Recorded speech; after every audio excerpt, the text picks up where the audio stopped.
नमस्कार, मैं हूं आर्यन सिंह और आपके साथ चलूंगा लोकसभा क्षेत्र काराकाट में। काराकाट का जैसे ही बात आता है तो आपके जहन में आता होगा कि ये लोकसभा काराकाट जो है आखिर इतना सुर्खियों में क्यों बना है। क्या वजह होगा, क्या कारण रहा होगा कि काराकाट लोकसभा लगातार सुर्खियों में रहता है।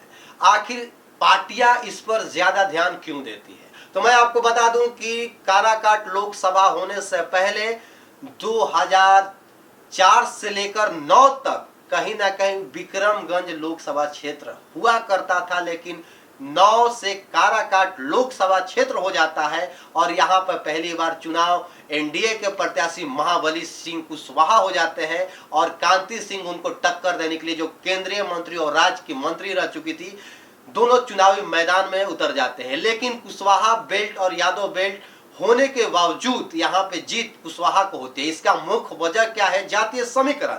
जातीय समीकरण चूंकि यहाँ पे यादवों की संख्या ज्यादा है और ये समीकरण के माध्यम से राजद लगातार सीट कांति सिंह को देती थी। कारण कि कांति सिंह यादव फैमिली से आते हैं और मुसलमान हमेशा साथ राजद का देती थी। लेकिन गणित उल्टा हो जाता था तब जब एनडीए लगातार यहाँ कुशवाहा अपना कैंडिडेट देने लग जाती है। कुशवाहा दूसरे नंबर पर आते हैं और तीसरे नंबर पर राजपूतों की संख्या है। मैं आपको बता दूं कि भाजपा से लगातार जुड़ाव स्वर्ण जातियों का रहा है, ऐसा नैरेटिव भी सेट कर दिया गया है। इस माइंडसेट के साथ काराकाट लोकसभा में 2009 में चुनाव हुआ और कैमूर जिला से आकर महाबली सिंह यहाँ पे जीत जाते हैं तक, यानी कि 2014 तक कार्य करते हैं। लेकिन काराकाट लोकसभा क्षेत्र के लिए कोई भी उनका काम ऐसा नहीं होता है जिनसे जनता खुश हो और जनता दोबारा उन्हें चुन कर लाए। नतीजा यही हुआ कि लोकतंत्र के इस महापर्व में जनता ने अपना पावर दिखाया और उपेंद्र कुशवाहा को जिताया और वहीं महाबली सिंह कुशवाहा को उखाड़कर फेंक दिया। लोग काफी उम्मीद लगाकर रखे थे कि वैशाली से आया हुआ यह उपेंद्र कुशवाहा काराकाट लोकसभा क्षेत्र के लिए बहुत कुछ करेगा, लेकिन इन सब उम्मीदों पर मंसूबा फेरते हुए 4 साल लगातार संसद भवन में मंत्री पद पर सुशोभित होने के बावजूद भी काराकाट क्षेत्र के लिए कुछ भी नहीं करना, ना तो जनता को रासाई और ना ही उपेंद्र कुशवाहा को।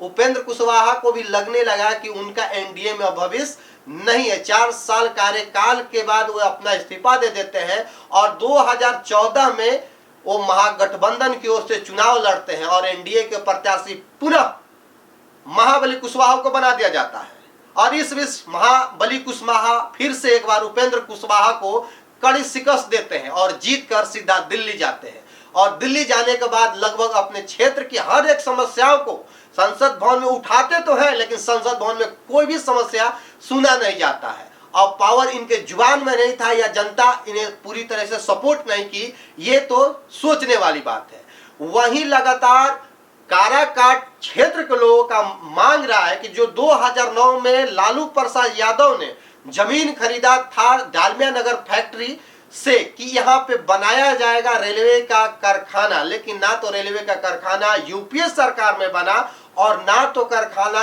एनडीए सरकार में बना। लेकिन पुनः 2024 के चुनाव में देखा जाए एनडीए के तरफ से जो उम्मीदवार उतारा गया है उस उम्मीदवार का नाम है उपेंद्र कुशवाहा, यानी कि 2 बार प्रत्याशी रहे उपेंद्र कुशवाहा और 2 बार महाबली।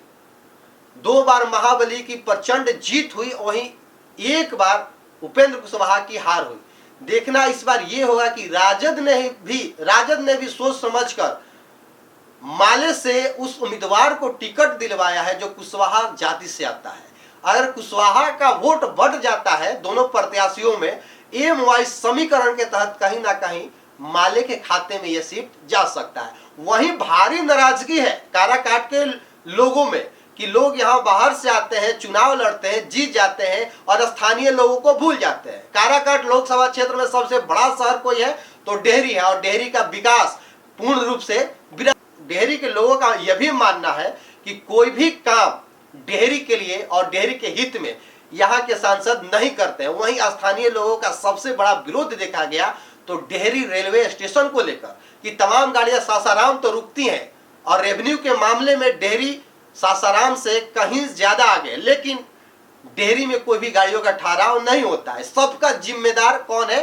तो स्थानीय सांसद को माना गया है। इस परिवेश में आपको क्या लगता है कि 2024 में उपेंद्र कुशवाहा जीतेंगे या हार जाएंगे? अगर उपेंद्र कुशवाहा हारते हैं तो हार सीधे मोदी सरकार की होगी, क्योंकि मोदी सरकार एक और जहां वादा कर रही है कि इस बार 400 पार, और वहीं पे राजद के दूसरे मुखिया तेजस्वी यादव का मानना है कि इस बार परफॉर्मेंस बेहतर होगा।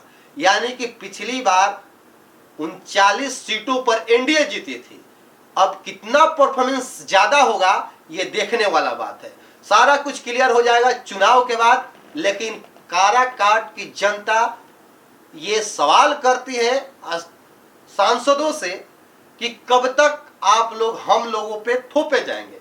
क्या स्थानीय नेताओं में उतना दम नहीं है कि स्थानीय लोग चुनाव लड़ सकते हैं? वहीं काराकाट लोकसभा क्षेत्र में विधायक सत्यनारायण यादव आते हैं तो दिग्गज नेता गोपाल नारायण सिंह, जो कि पूर्व भाजपा के अध्यक्ष भी रहे हैं, उन्हीं के छोटे लड़के त्रिविक्रम नारायण सिंह, जो कि प्रदेश में मंत्री के पद पर भी संगठन में सुसज्जित है। कयास ये भी लगाया जा रहा था कि चुनावी टिकट अगर भाजपा का यहाँ सिंबल होता है तो कहीं ना कहीं टिकट गोपाल नारायण सिंह परिवार को दे दिया जाएगा।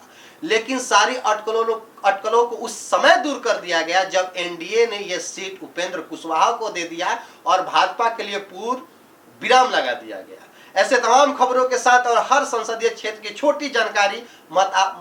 छोटी जानकारी लेकिन आपके लिए महत्वपूर्ण जानकारी चुनाव के मद्देनजर दिया जाएगा। आप लोग मेरे साथ बने रहे। मैं तमाम लोकसभा सीटों पर एक छोटी सी लेकिन किफायती शब्दों में आपको जानकारी दूंगा।